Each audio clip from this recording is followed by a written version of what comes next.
I'd like to welcome everyone to today's roundtable discussion. I'm Glenn Cox. I'm the program manager for the Advanced Aerial Innovation Program here at Michigan Central. So now I'd like to go ahead and we'll just go around the table and make some introductions. And Casie, if we could just start with you. Yeah, thank you so much for having me. Casie Ocaña. I'm the Vice President of Public Affairs at AUVSI. That's the Association for Uncrewed Vehicle Systems International. We're a global trade organization, member-based trade organization based out of DC. But I happen to live just 30 minutes outside of Detroit in Plymouth. So happy to be here today for this discussion. Great. Perfect. Thank you. Jason? Hi, I'm Jason Watt. I'm the airport director, Coleman A. Young Airport here in the city of Detroit. And our interest in this is that we're working around a lot of innovative things and definitely around the air mobility platforms. Jared? Yeah, Jared Stasik. I'm with Detroit Venture Partners. You can think of us as the venture capital team in Dan Gilbert's family office. I've been in Detroit since 2012. Grew up in Michigan, kind of always knew I wanted to come back here, moved around the world and came back to Detroit. And have been having a good time investing in startups for the last 15 years and seeing this ecosystem grow. And Keith? I'm Keith Miao. I'm the CEO and founder of Birdstop. We're a drone manufacturer in Detroit. We build autonomous drone systems for enterprise and government. We moved to Detroit just 6 months ago exactly to be part of this ecosystem. So thanks for having Birdstop here and thanks for having me at this event. Great. And again, just for everyone, I'm Glenn Cox. I'm the program manager here at the Advanced Aerial Innovation region for Detroit. I'm responsible for the platform delivery, operations management, activation, and growth. I ensure drone companies and startup like Keith's company and Birdstop have access to the platforms, the infrastructure, the systems, and the tools they need for safe and successful flight operations here at Michigan Central. So we'll just start with some open conversation. I mean, one of the things that we wanted to talk about just to kind of get us started is, maybe, and Keith, maybe you can start us off. Talk a little bit about maybe, what you're working on and maybe something that you're most excited about in your field. Yeah, what we're busy on right now is we just launched a new flagship product. We call it Fealty. We launched it in the first quarter of this year. And this quarter, second quarter now, we're really deploying out that product to customers, a lot of them in Michigan, but also around the country. I think the kind of higher level problem we're trying to solve is that traditionally the United States has not manufactured a lot of drones. As of, say, last year, 2025, the United States accounted for less than 1% of the global drone production capacity. And we are trying to change that, not just we as a company, but we as Detroit, as Michigan, and as a nation, really trying to change that quickly. And so we are figuring out the supply chain, the industrial base, the manufacturing to be able to scale up production of drone systems and be able to deploy them out for people who, in some cases, life and death depends on this kind of technology. And so it's really critical that we work on this and solve some of the problems that we have with domestic production really quickly, as in this year quickly. Keith, Birdstop was recently profiled in a New York Times article, along with another air member, Blue Flight, here at Michigan Central Station. Can you talk a little bit about what that article kind of meant to you and the message about, trying to position Detroit as a leader in this new drone industry? Yeah, we were really grateful to have the New York Times pay us a visit at our headquarters at the Icon building just down the river from where we're seated here. I think the New York Times story is really about how Michigan can build itself into the capital of the American drone industry. As of, say, last year even, there was no capital, there was no clear leader which state was leading the drone industry and the industrial base and the supply chain, all of that. That goes into building drone technology. And I think going into this year, we're really starting to see Michigan pull ahead on that. We're starting to see a pretty coordinated effort, I would say, all the way up from the governor level. Of course, we have the governor's directive to build Michigan into basically the capital of air mobility and capital of drone technology in America. We have that at the Detroit level. We have several people here at this table. We have Jason working on taking airport resources to be able to deploy technology, test technology. We have Jared, Detroit Venture Partners. It's invested in multiple companies in this space, including, gratefully, our own company. And so at the Detroit level, we have, of course, Detroit looking to put together a very significant drone program at the city level, as well as multiple drone programs, such as the one at Michigan, such as the program we're sitting as part of now. And of course, at the company level, companies like ourselves trying to figure out the right supply chain and tapping into the right, for us, primarily automotive partners in order to build out drone technology. So I think it's been a very coordinated effort, and it's showing some effect. And I think it's picked up some attention from folks like the New York Times to try to dive in and tell the story and see what's working here. Yeah, thank you. That was a great article. Appreciate that, Keith. Jared, same question for you. Like, what are you working on right now related to aerial mobility, and kind of what excites you the most? It's such an exciting time in aerial mobility right now. We made our first investment in the space back in 2018 into Airspace Link. We're sitting right in front of the Airspace Link kind of command center here. And, it's 8 years ago. So, I think at the time, this was, what's the drone industry going to look like? When you're investing in startups, you're not giving them 8 years of runway typically. Sorry, Keith. So you hope that they can kind of make some meaningful progress and traction so they can raise more capital. And, Airspace Link was able to do that, raise a significant amount of capital because they painted a big vision of what this industry could look like. And I think there was probably some frustration across the industry. Casie, you probably know this better than anybody here, around like, when are we going to get clarity on regulatory issues and what, sort of commercial viability, for operating drones will look like beyond visual line of sight. And all that stuff has come into focus. So I think now, we made our first investment into an actual drone manufacturer about a year ago when we invested in Birdstop.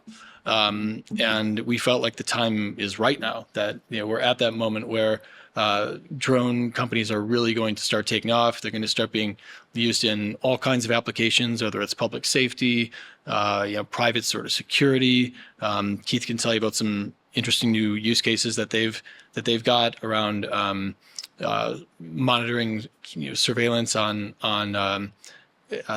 assets like parking lots with lots of cars that have just been finished being manufactured. So I think there's just so much opportunity out there, and we now have the clarity. So that's what's exciting. And then I think also the convergence of all that in the drone industry. At the same time, we've got this boom in AI. And so what does that mean? What new capabilities are unlocked for drones that wouldn't have been the case if we didn't have this boom in AI? So just, the millions of applications that could go into, autonomous flight for drones. You don't need somebody sitting there with a joystick controller to fly a drone anymore. And in 2018, that's what it was when we made the first investment in Airspace Link. But now, given where we are with AI and given where we are with drone technology, I think it's a massive new opportunity that we, I guess kind of foresaw in 2018, which is why we made the investment, but it took a lot longer to get here to this point, I think, than most people were expecting. So I guess, Casie, thank you for helping lobby in that direction. You bet. Nice. Thank you for that, Jared. I think it's worth mentioning, you touched on Airspace Link, and, just for everyone who's in the online audience, that's what you're seeing over our shoulders here is the Airspace Link Air Hub portal. They're one of our strategic partners. They provide the flight operations, flight volumes, deconfliction that flight operators need to do testing, again, in this environment. Airspace Link, and we'll get to that. Jason, Yes. Same question for you. Talk about... Tell us a little bit about what you're working on and what in your space and what you're most excited about in this whole aerial mobility industry. So I've been working on a tremendous amount of things. The redevelopment of the airport is a critical aspect of the city of Detroit, the east side of the city of Detroit. So that is definitely my primary focus. The other, I call it 1A, thing that we're working on is low-level air traffic management. What's going to happen, and I predicted this years ago. A lot of people don't know this, but when I took this job 15 years ago, I came with a list of 25 things that I thought we needed to do. One of them was to identify manufacturers of things, whatever it was, in the aviation industry that might be able to relocate here to Detroit. During that time, we were coming out of a recession. Things were difficult. Money was hard to find. This goes all the way back to like 2008, 2009. I took this job in 2011. But that being said, I said I didn't want to steal something from another state because all states were suffering at that time. And I said, wow, what opportunities do we really have here? And a friend of mine, ironically enough, ASX, they just happened to be at the airport at the time. We started talking about NASA and these really exciting things. And I looked at him and I said, are you talking about drones? And he said, yeah. I said, I think you just found the new niche. So we started really talking and deep diving it. And the city started out real strong back in like 2011, 2012. I think it was 2013, 2014 was when we first started piloting programs with the fire department. We actually took a drone up and there's somewhere online, there's a whole YouTube story about what it was. It was really innovative and exciting at the time, but it was new, it was novel. And so we didn't know how much traction we were going to get. The city was at a time when we were worried about, traffic lights working and emergency services working, things like that. So we weren't really in a place to be imagining new things in the city of Detroit. So I took a back seat and focused on the infrastructure of the airport. But the whole time, there's been like this critical mass that's been leading up to where we are today.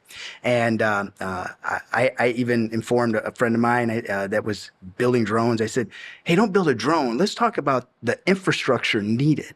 Because just like Ferrari, Lamborghini, Ford, there's so many auto manufacturers, but there's like one highway system, for example, right? So I said the holy grail to me has always been low-level air traffic management and the system that everything's going to operate on. And great people like Keith are going to come up with really cool vehicles to operate and going to meet people's needs. But the critical part to me is the ability to create corridors that everything can efficiently operate on so things don't run into each other.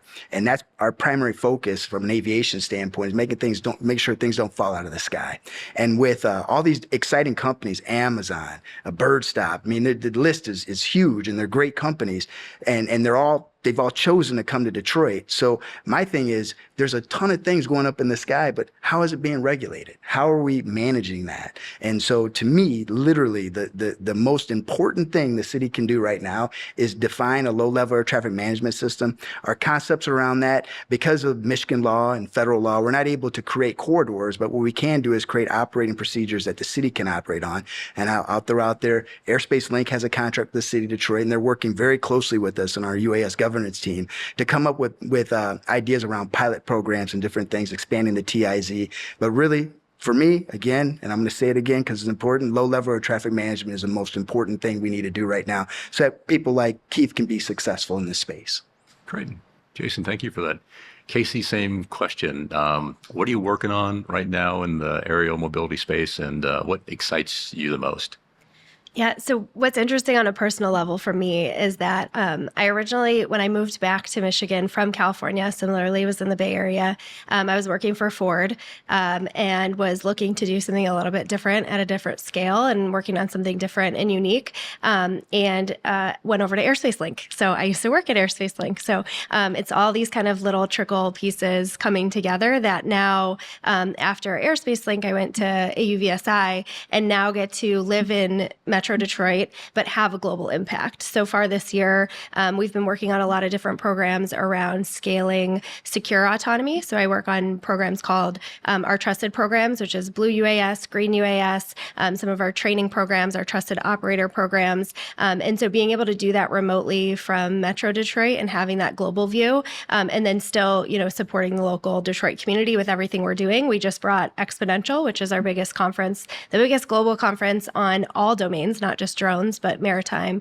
ground as well. We just brought that to Detroit. So we took over Huntington Place last week. Over 10,000 people attended, and just had a great week having these discussions from where we think the heart of the industry should be, being here. So it is all these kind of little pieces with an investment in a company by Jared that I then go to, and then, going to another. I remember talking at that point saying it'd be great to have more manufacturers here. So closing that loop. And a lot of what we do at AUVSI is closing whatever those bottlenecks are going to be, to scale. So whether it's access to more uncrewed traffic management, but also the regulations that follow with those. And then from an industrial based perspective, we work on a lot of the supply chain issues. So it's great that you want to have a secure supply chain and have it onshore, but how do we actually get there, right? We can't just mandate it to Keith. We need to give the infrastructure and the opportunity to make that a reality.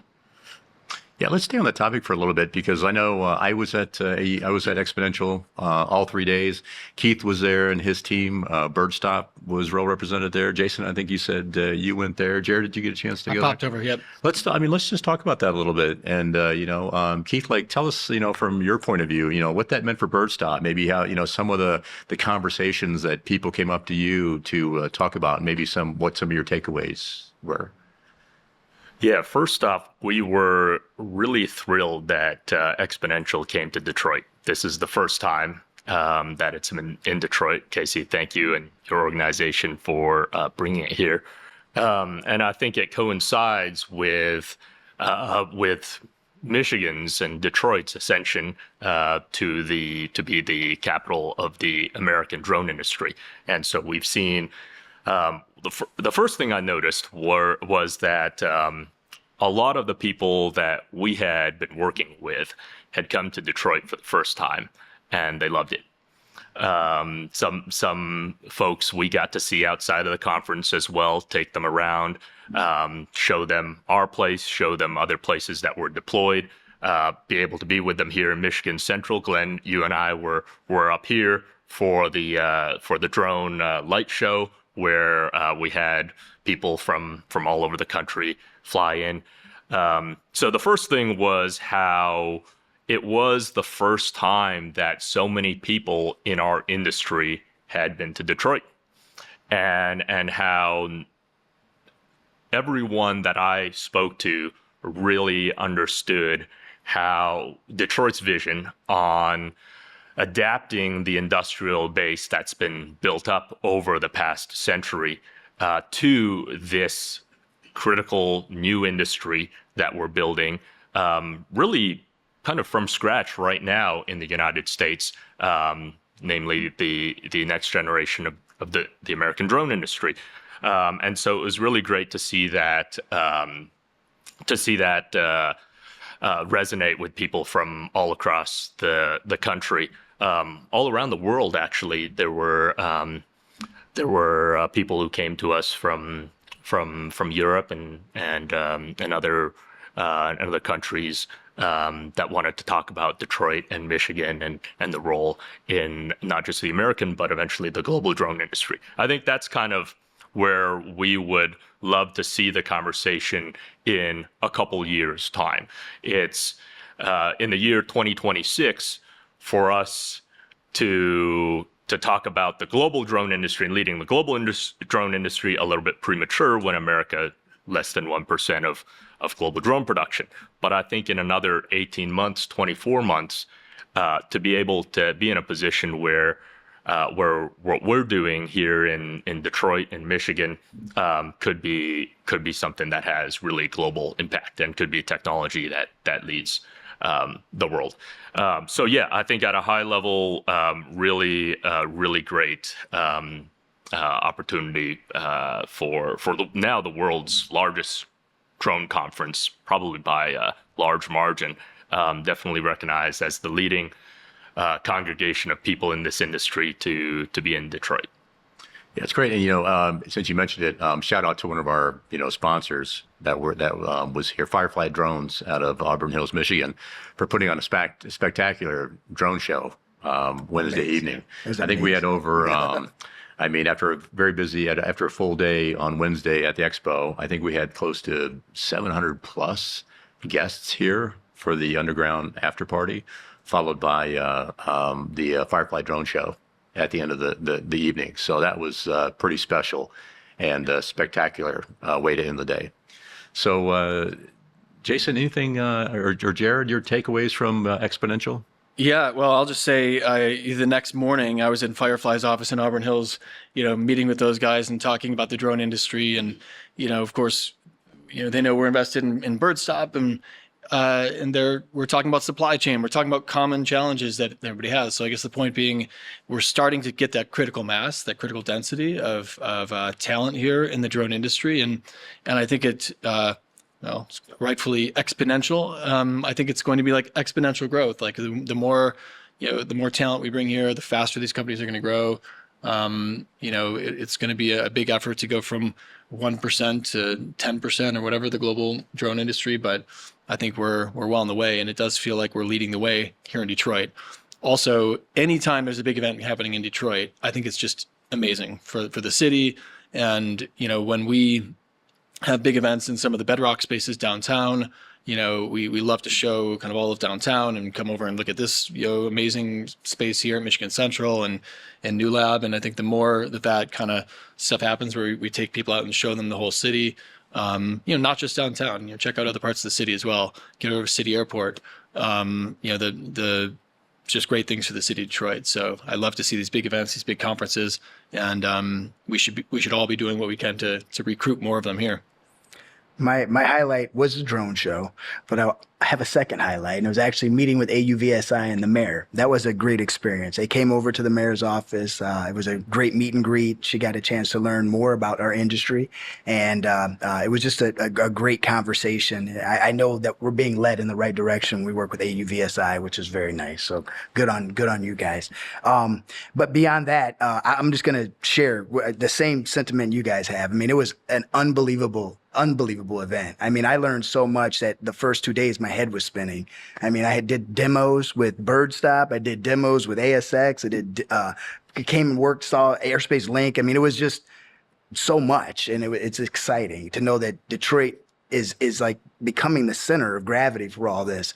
And I think when we look at the bigger, broader picture for the city of Detroit, this lends well to obviously the auto industry, but mobility as a whole. And the goal of the city of Detroit is to keep mobility. We are the champions of mobility in the world, and we want to make sure we stay in that space. And events like this completely support what we're trying to do here. So thank you to AUVSI and everybody that's coming here. I mean, it was just an amazing time. Great 3 days. I'll just say that Keith, talks as if he's been in Detroit for like 20 years. But the reality is, about a year ago, Keith set foot in Detroit for the first time. And, I had the pleasure of being his tour guide kind of in that process as we're talking about investment in Birdstop. But I didn't need to sell him too hard. I mean, I think you can see it, you can feel it. He's talking about things like just the fact that they're in a UAW building and the heritage of Detroit. And there's something here, in the water, in the air, whatever it is. But Keith was sold. Now he's like our best Detroit salesman. Absolutely. It does feel like I've been here for years, but it's actually been less than a year. It's been maybe 10 months. Yeah, 10 months ago, right. I set foot in Detroit for the first time. Jared was the first person that I actually saw. The second person, my Uber driver was my first person, and then it was Jared. Should have picked him up from the airport. Got it. And the rest is history. But I think we as a company had always kind of looked at where the industrial conditions could lead to effective drone production. and when we saw what Detroit had to offer, especially with the still very active automotive industrial base, we were I guess surprised to now 10 months ago, but at the time we were surprised to see just how much concentration of not just the brands that here, but all the suppliers that go into making a vehicle, how much concentration of the decision making happens within miles of where we're sitting right now. And the, I guess, command infrastructure for what still amounts to over 10 million vehicles a year produced in the United States, the decisions for that are made within probably, from what we can see in this 11th floor here. And as well as you start looking down at the components, some of the vehicles and manufacturers publish this data. Some of the vehicles have the majority of their components as well made in the United States. If you look at a F-150, that's depending on the trim, that could be up to 85% of all the components made domestically as well. And so it actually isn't so true that the kind of hand wave idea that America can't make anything anymore. That is not actually true. America has been making things this whole time, continues to make these things and makes them in terms of vehicles, especially the trucks, at a world-class level. And so, yeah, I think it was actually in that very first trip that we started to get to know some of the suppliers over here. And in subsequent, it took us, I think, 3 trips, and then we moved the whole company here. From San Francisco. Yes, that's right, from San Francisco. And since then, we've moved a few more people from San Francisco and other parts of the country to Detroit, and they've been really thrilled to be here as well. So everyone that's come to visit, and everyone that's of course moved here has been really thrilled, and we've been able to make a lot of progress very quickly. So it's been 10 months since we set foot in Detroit. It's been 6 months since we actually moved the company here, and we've been able to stand up and start scaling up manufacturing. We've been able to launch our new flagship product. That product is now used by commercial customers and delivering value every single day now. So being able to do that within just a couple months' time, I think for a product that requires manufacturing, I think there's probably not another place we could have done it at that level, certainly and domestically, than we did here.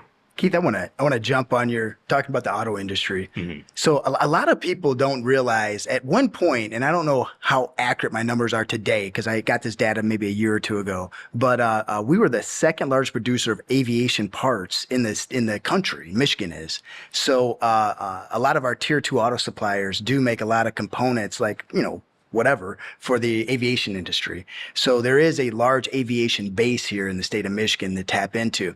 But I will also state that a lot of drone manufacturers I've had a chance to talk to really like the synergies between cars and how cars are built, or at least the components of cars, to be utilized inside of drone technology because they're proven. A lot of them have, like you said, maybe millions of hours built into them. They're just very reliable. And given the fact that we're not pushing the upper stratospheres of the sky, right? We're not going to 10,000 or 20,000 feet. There's a unique opportunity for us to reutilize a lot of automotive components because we're only going up 1,000 feet. So if you think about if you take your car up 1,000 feet, you go up the side of a mountain, park there, have lunch with your family. So if we're only going up that high, then these components can absolutely be used for aviation purposes, at least at that level. So Detroit offers a lot. That's the point of the story. Yeah, that's something that we've had a kind of contrarian opinion on, is that a lot of the components that we use the automotive version is actually better than the supposed aerospace grade version, not as well as being much more scalable and cost effective. Because if you think about just the components on your vehicle, they're rated for a temperature range. When Ford puts out a vehicle that has to survive in the desert, in Arizona, and it has to survive in Alaska. And Ford doesn't know where that vehicle is going to end up, and it's going to survive for hundreds of thousands of miles.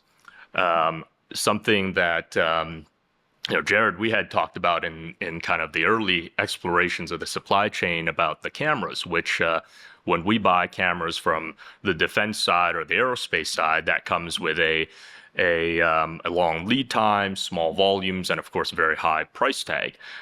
And the problem is they may not actually be more reliable than the backup camera on your vehicle. Today's vehicles all have plenty of cameras, 10, maybe Yeah. maybe a dozen cameras. And I don't think the backup camera on my car after 100,000 miles has ever given me any trouble.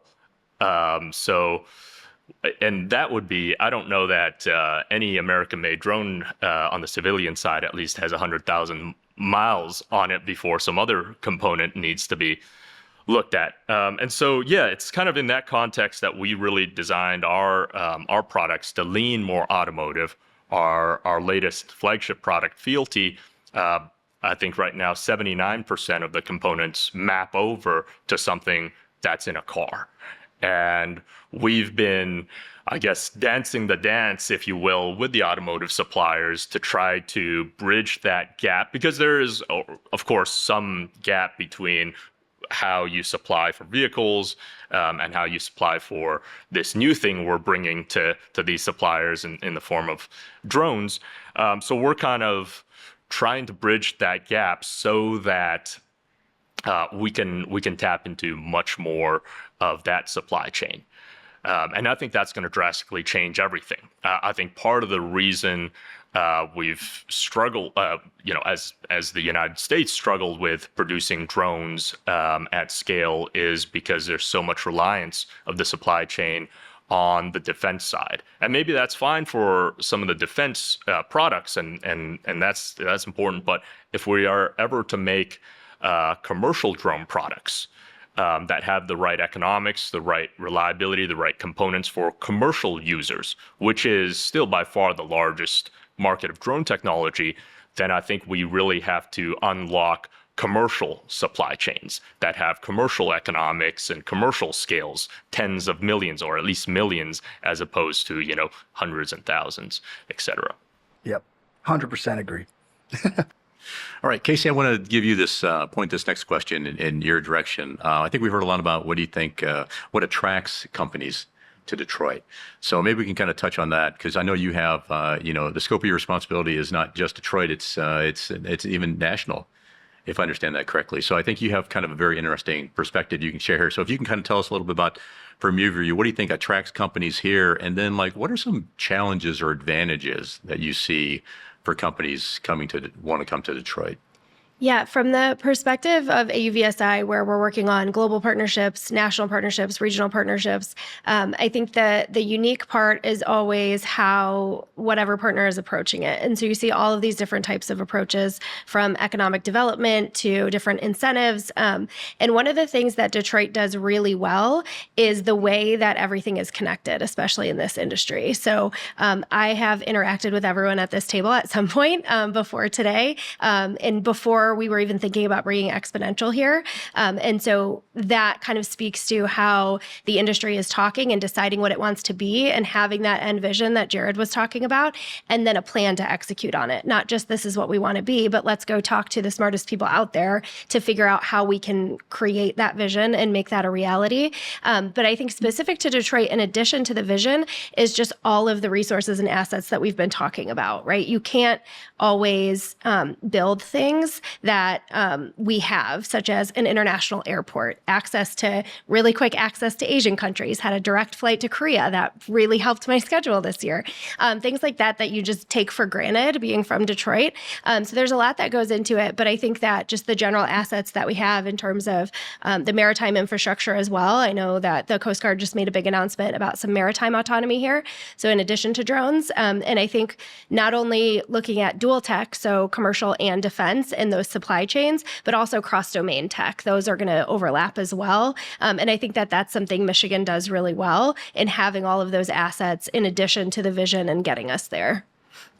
I'll just jump in quickly, and again, some of this will relate back to Birdstop, but I think shortly after Keith moved here, you guys hired a good number of people. You kind of stood up your production line, and I was blown away actually by the quality of the people that he was able to find. I mean, I evangelize about the talent in Detroit all the time, but even specifically to the talent that you needed and the places where these people were coming from, the experiences they had in the automotive industry or other spaces in aviation and military. It seems like you found some perfect talent. So I would say, talent is a huge thing that sets us apart here in Detroit. Massive number of engineers, whether it's mechanical and aerospace. We've got these great programs at University of Michigan, Michigan State, other schools in the area. So that can't be overlooked. And then there's something to this like soft, squishy thing that we talk about, the grit in Detroit, of course. And, and maybe it's overplayed a little bit, but I don't know. You come from San Francisco and maybe you've got a perspective on it. Like, to me, people do work hard and people, are willing to go above and beyond. And I think there's almost like a team mentality in the Detroit startup community where, if Keith knows that Airspace Link is succeeding, that makes him happy. If Michael at Airspace Link knows that StockX is succeeding, that makes them happy. And we see, the more success stories that we have, not just in drones and aviation, but in the startup community, the easier it is for us to attract great talent, great founders, and we get kind of further on in that flywheel effect that all great startup communities have. Basically, you attract great founders, they build great companies, they attract great people. Those people then start their own great companies, and it just keeps proliferating. I want to jump in here. I just want to talk about this. Gets a little geeky, I guess, but one of the things, another thing that at the airport that's really cool is that we actually have half the city is under the Class Delta airspace, which gives a very unique opportunity. And as we're right along international border, a unique opportunity to companies like Birdstop and like Airspace Link, ASX, because it gives them the ability to look at integration into the national airspace system as a whole. And because of that airspace, it just allows us to be able to know that there is a conclusion to this where full integration into the national airspace system is actually what everybody wants. Once we get there, then the whole industry's up and going and everybody's happy. So the Detroit offers a unique opportunity to get in there and do some exciting things just because the airport sits where it sits. Yeah, and what Jared said about talent, give you an example. As part of our flight testing, about half of our entire company had to be outside all winter in Detroit. That's fun. And our VP of engineering was especially, he wanted all the drones tested whenever there were extreme conditions. So it was whenever the gusts were above 50 miles per hour, whenever it was below 0 Fahrenheit, whenever it started snowing. Oh, he was gonna tell everybody to go outside. Yeah. So, and I'm not sure, and that goes to what Jared was saying about the grit. I'm not sure that grit. San Francisco, I guess, doesn't have those weather conditions, so I wouldn't be able to. It's windy. But along the river, that level of wind, we had 50, 60 mile per hour gusts in 0 degree Fahrenheit temperatures with the snow, all of that, and everybody had to go outside for hours and hours to test these drones, and nobody complained. There was one of our colleagues from California discovered the heated vests, the electric vests. I didn't know this product existed. Existed. And when he sent it around, the other colleagues from California, there was no better product market fit. When they saw this link, they bought it so fast that multiple guys on the team bought women's jackets by accident because they bought it immediately when the link was. Yeah, I fortunately bought it in the second wave, so I got a men's. But nobody complained. They just quietly bought heated vests and got through the winter. And I heard this was a bad winter. It was pretty good one, yeah. It was pretty bad. Oh, we didn't know. We didn't know. We just thought this was what it is. Really, we've been able to bring on some really great people. I think since moving here 6 months ago, we've brought on maybe 20-something people. We've hired some people and moved them in, but most of those people were hired here in Michigan. And we started with the manufacturing side, where we immediately brought on this superstar team, mostly drawing from automotive and a little bit from aerospace. And this is world-class automotive manufacturing talent that only a few places in the world have this level of manufacturing talent. These are folks who've seen what it takes to build hundreds of thousands of parts, millions of parts, kind of seeing what the next 3 or 4 steps look like for Birdstop and for the drone industry. And now we've started to broaden out, and we've brought on people in software that have been really great, that worked on the intersection of software autonomy with physical systems in the form of cars and other vehicles. I think for building something in the physical world, for when you need technology that brings together software, AI, and a manufactured product, I think Detroit, Michigan, is really the place to do it. Nice. Thank you. I agree. Let's move on to the next topic. So I want to kind of touch on a few different things here, and I'll just kind of throw it out to the table. The topic's on capital and access. And Jared, I know you probably have some input on this one, but what do you think? What's available? So for future founders and startups that are kind of watching, this replay, what's available from a funding perspective? How can startups access those funds? How's that compared to maybe what's going on in ecosystems elsewhere? Mm-hmm. Great question. I mean, there's certainly a venture capital community here, which is, where I have been operating for the last 15 years. There are a number of really early stage kind of pre-seed funds where you can get your first capital. Your first check could be $100,000, $200,000, sort of like sub-$1 million rounds.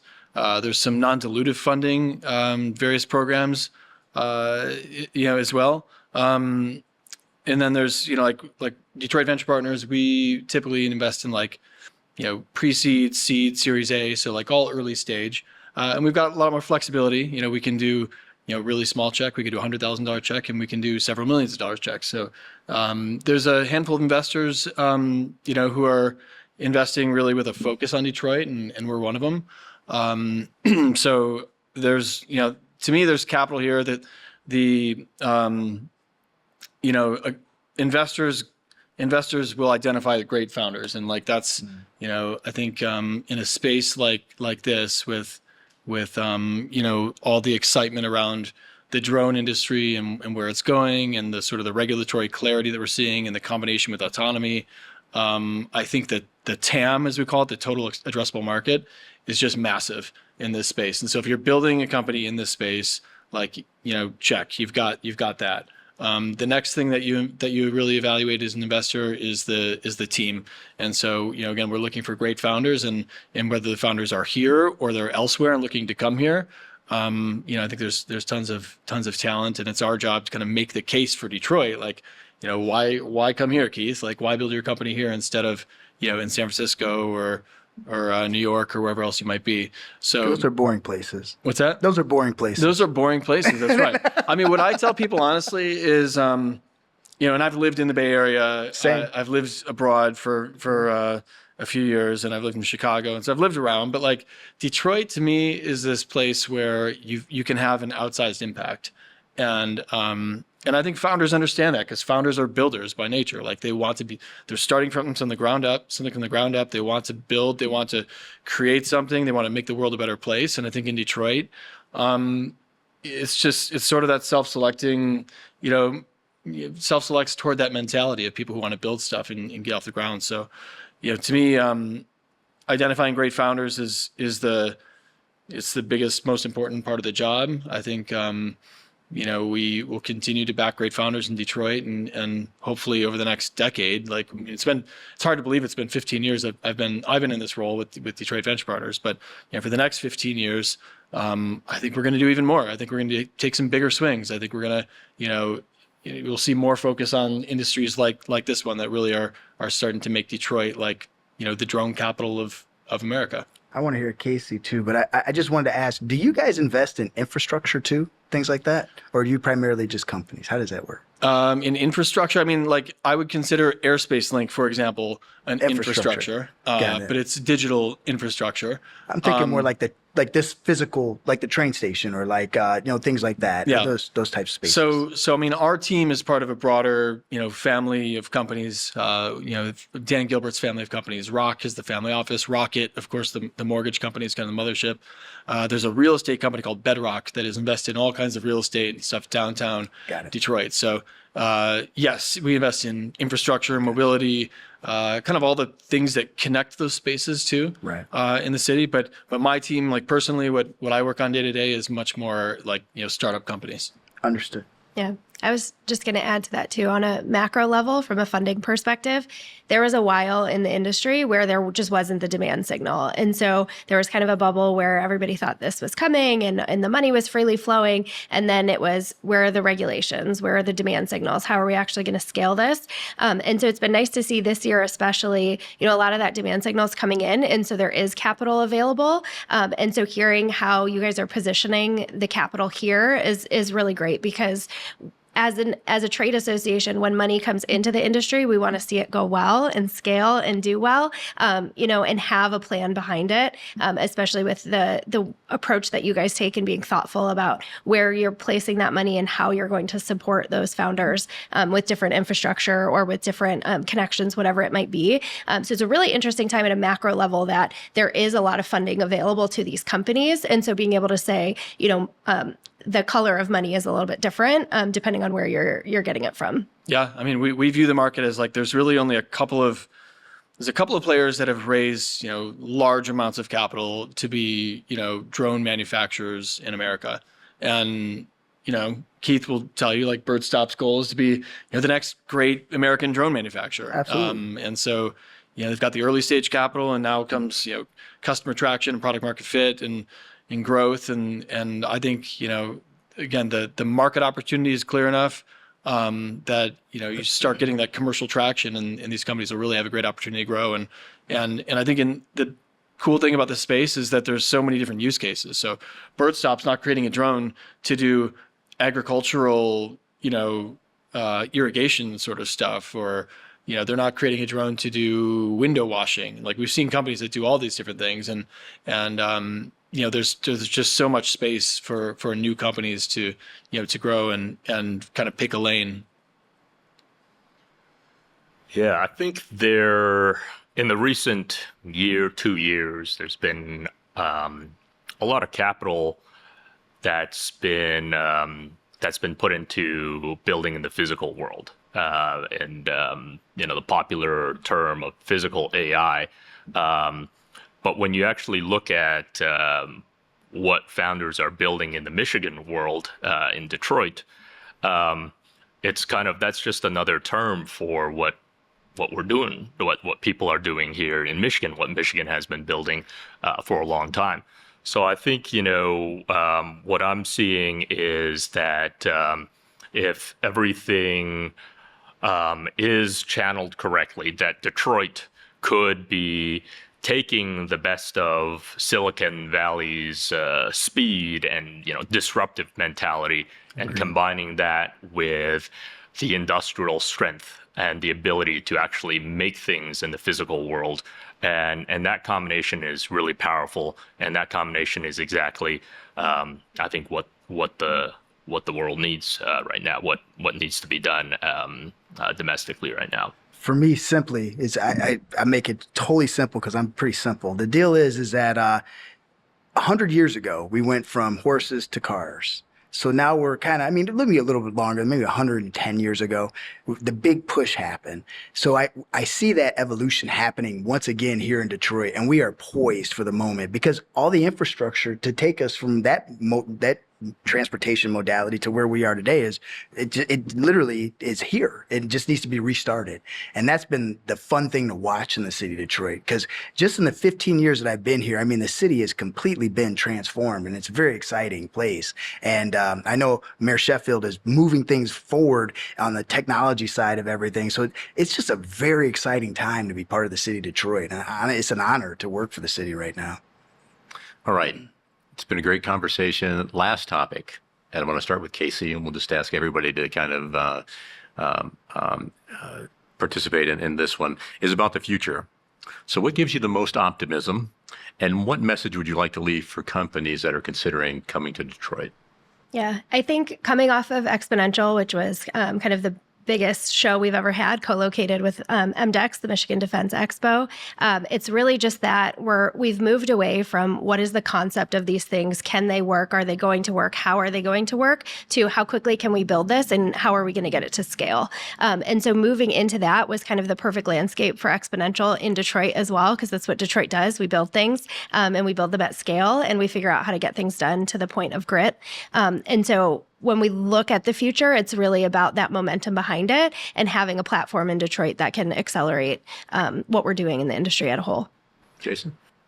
I can't say anything better than what you said. It's just an exciting time to be in the city of Detroit. It truly is an honor to be working for the city of Detroit, knowing that, I think you said 15 or 10 years ago, I mean, this was not even a thought by most people that this could even happen. But to see us where we are today it's an amazing time to just be a part of everything. And so I welcome everybody to come back to the city of Detroit and be a part of the city of Detroit, and for everybody who's at AUVSI to come back, because we're going to do this, and we're going to do it the right way.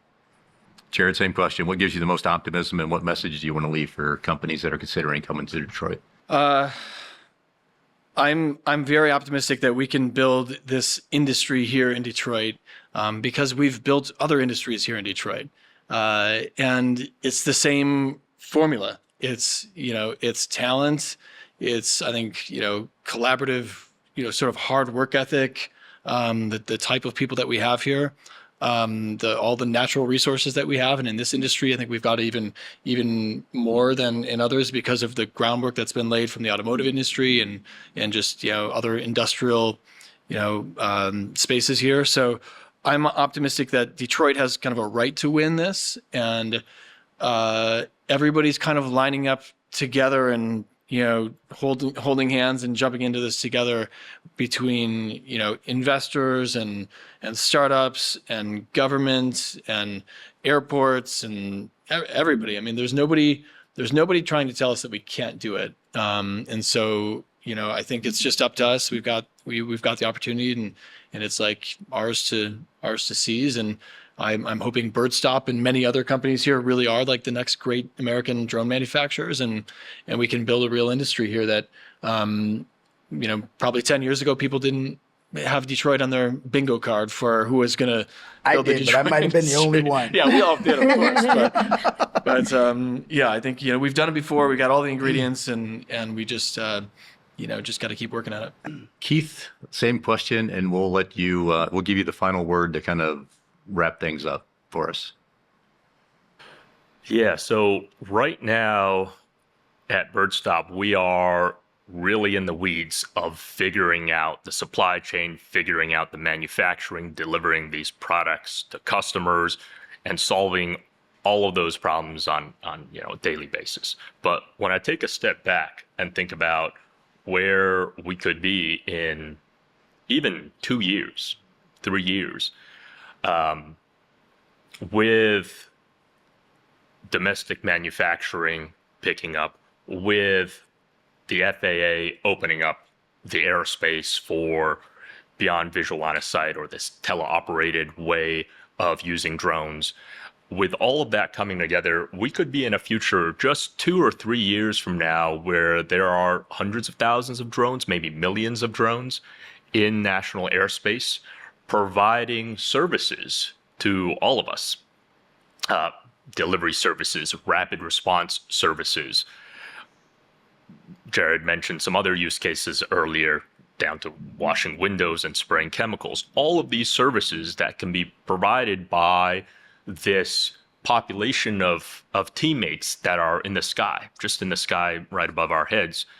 And we might not even notice and think about them anymore. I think that's what kind of excites me, that I come from a satellite imagery background, and I have never seen a satellite. I have never thought about a satellite, but I use services provided by satellites hundreds of miles away in space on a daily basis. We all do. And if we can create this new orbit, low altitude airspace, Jason, that you mentioned, being able to manage this airspace and activate it and commercialize it, to allow for hundreds of thousands, millions of these teammates, these agents, to be providing positive value to our society, to the point that we don't even care. If a truck goes by, do you think about the garbage truck? It could be very loud. People say, oh, drones are loud. But no, that truck is much louder. And I don't think about that truck. I tune it out because it's providing an important value to society. And I've seen that truck a million times. I think in 2 or 3 years, we can get there with drones. And that would be, that kind of boring future is actually the most exciting one for us. Absolutely. I concur. Well, I think I want to thank everybody for their time. You know, when just a kind of closing remark, when I think about Detroit, I think about Michigan Central, and I think about everyone that's sitting here at this table today. You know, I hear it a lot. It's a center of gravity. I heard Jason mention this, but it's like Michigan Central is kind of a place, and Detroit is where people come together. And I think, you know, today's table discussion has been a great example of that. So thank you all for your time. I'm going to say a shout out. You gotta come to Michigan Central. It's a beautiful venue. What a great party AUVSI put on the other night. It was amazing. Amazing Fantastic. place. Great. Thanks, everyone. Thank you. Thank you. Thank you.